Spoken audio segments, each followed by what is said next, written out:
Hello friends, நம்ம இந்த வீடியோவில் உருளைக்கிழங்கு வச்சு ஒரு ஸ்நாக்ஸ் ரெசிபி தாங்க பார்க்க போகிறோம். குழந்தைங்கள்லேருந்து பெரியவங்க வரைக்கும் ரொம்ப விரும்பி சாப்பிடுவாங்க. இது ஈவினிங் ஸ்நாக்ஸாக குழந்தைங்களுக்கு உடனே செஞ்சு கொடுத்துடலாம். இந்த ஸ்நாக்ஸ் ரெசிபி ரொம்பவே ஈஸியாகவும் ரொம்ப குயிக்காகவும் செஞ்சு முடிச்சிடலாம். வீட்டில் இருக்கிற பொருட்கள் வச்சே நம்ம செஞ்சிடலாம். வாங்க அந்த ஸ்நாக்ஸ் ரெசிபி எப்படி பண்ணலான்னு சொல்லிட்டு வீடியோக்குள்ளே போய் பார்க்கலாம்.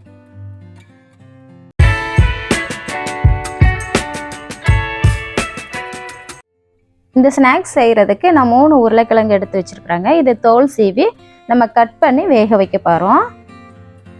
பாருங்கள், சின்ன சின்ன பீஸாக நான் இதை போல் கட் பண்ணி வச்சுருக்கிறேன்.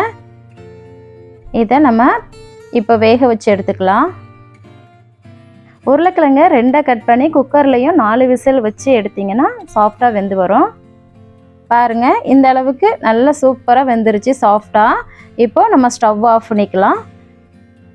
ஸ்டவ் ஆஃப் பண்ணிவிட்டு நம்ம இது வடிகட்டி ஆற வைக்கணுங்க.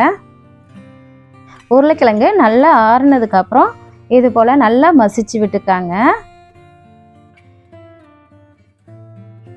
கட்டி இல்லாமல் நல்லா நைஸாக நம்ம மசிச்சு கொடுக்கணும். இது போல் கிரைட்டர்லேயும் வச்சு நம்ம துருவி எடுத்தோன்னா சூப்பராக நமக்கு வந்துடும், கட்டிகள் இல்லாமல். பாருங்கள், இது போல் நல்லா மசிச்சு எடுத்துக்காங்க. நல்லா சாஃப்டாக இருக்குது. இப்போது நம்ம இது கூட சேர்க்க வேண்டிய பொருட்கள் எல்லாம் சேர்த்துடலாம். இது கூட நான் 2 ஸ்பூன் அரிசி மாவு சேர்த்துருக்குறேன். அரிசி மாவு 2 ஸ்பூன் சேர்த்ததுக்கப்புறம் 2 ஸ்பூன் கார்ன்ஃப்ளவர் மாவு சேர்த்துக்கலாம், அதாவது சோள மாவு. இது கூடவே oregano ஒரு 1/2 ஸ்பூன் சேர்த்துருக்குறாங்க. இதுக்கு பதிலாக நீங்கள் ஓமம் சேர்த்துக்கலாம். கூடவே தேவையான உப்பும் மிளகுத்தூள் 1/4 ஸ்பூனும் சேர்த்துருக்குறேன். உங்கள் காரத்துக்கு ஏற்ற மாதிரி சேர்த்துக்காங்க. நல்லா மிக்ஸ் பண்ணி விடுங்க. சப்பாத்தி மாவு நம்ம பிசைவோம் இல்லையா, அது போல் நல்லா பிசைஞ்சு எடுத்துக்காங்க. தண்ணி சேர்க்காமல் அந்த உருளைக்கிழங்குல உள்ள தண்ணி பதத்திலேயே நீங்கள் பிசைஞ்சு எடுத்துக்காங்க. தண்ணி சேர்க்காதீங்க. ஒருவேளை உங்களுக்கு கெட்டியாக இருந்ததுன்னா 1 ஸ்பூன் போல் சேர்த்துக்காங்க. இருக்கட்டும். இப்போது இந்த ஸ்நாக்ஸ் பொரிச்சு எடுக்கிறதுக்காக நம்ம ஆயில் ஊற்றி நல்லா சூடு பண்ணி வச்சுக்கலாம். இது போல் ஒரு கவர் எடுத்துக்காங்க. அப்படி இல்லைன்னா பால் கவர் இருக்கு இல்லையா, அது கூட எடுத்துக்காங்க. இந்த கவரில் நம்ம பிசைஞ்சு வச்சுருக்கிற மாவை கொஞ்சமாக போட்டு நம்ம அந்த கார்னரை கொஞ்சமாக கட் பண்ணி விடணுங்க. பாருங்கள், இது போல் கட் பண்ணி விட்டுட்டு ஒரு தட்டில் வச்சு முறுக்கு புளிவோம் இல்லையா, அது போல் உங்களுக்கு எந்த நீளத்துக்கு வேணுமோ அவ்வளோ கட் பண்ணி புளிஞ்சு வச்சுக்காங்க. பாருங்கள், நான் பிழிஞ்சிட்டு ஃபுல்லாக காட்டுறேன்.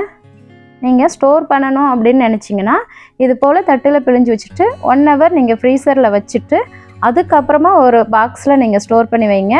1 வீக்கு கெட்டு போகாது. நீங்கள் எப்போ வேணாலும் பொரிச்சு எடுத்துக்கலாம். இப்போ நம்ம ஒன்றா போட்டு நம்ம பொரிச்சு எடுத்துக்கலாம்.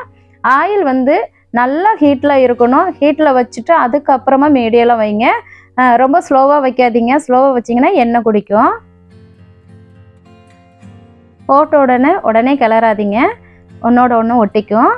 இப்போ கொஞ்சம் மேலே எலும்பி வந்திருக்குலையா, அதுக்கப்புறமா ஒட்டி இருந்ததுன்னா லேசாக பிரித்து விடுங்க, வேகட்டும். அதுக்கப்புறமா நீங்கள் பிரட்டி போடுங்க. எல்லா சைடும் வேக வச்சு நம்ம எடுத்தோன்னா சூப்பரான உருளைக்கிழங்கு ஸ்நாக்ஸ் ரெடி ஆகிடும். சூப்பராக இருக்குங்க. அதோட ஸ்மெல்லும் நல்லா இருக்கும்.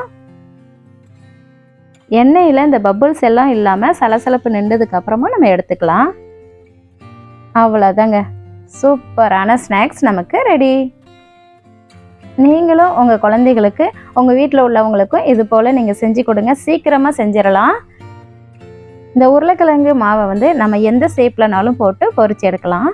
பாருங்கள், நான் இதை ரவுண்ட் பண்ணி காட்டுறேன். இப்படியும் நம்ம பொரிச்சு எடுத்துக்கலாங்க. சூப்பராக இருக்கும். பார்க்கவே சூப்பராக இருக்குது. பாருங்கள், இது நல்லா கிறிஸ்பியாக இருக்குங்க. மேலே உள்ள லைட்டாக சாஃப்டாக இருக்கும். இங்கே கூடவே தக்காளி சாஸ் வச்சு சாப்பிடும் போது இன்னும் நல்லா அட்டகாசமாக இருக்குங்க. பாருங்கள், வெளியில் எவ்வளோ மொறுமொறுப்பாக இருக்குதுன்னு. இந்த வீடியோ உங்களுக்கு பிடிச்சிருந்ததுன்னா லைக் பண்ணிவிட்டு ஷேர் பண்ணுங்கள். கூடவே நம்ம சேனலை சப்ஸ்கிரைப் பண்ணி வச்சுக்காங்க. அப்போ தான் நான் போடுற வீடியோ உங்களுக்கு உடனுக்குடனே உங்கள் மொபைலுக்கு வரும்.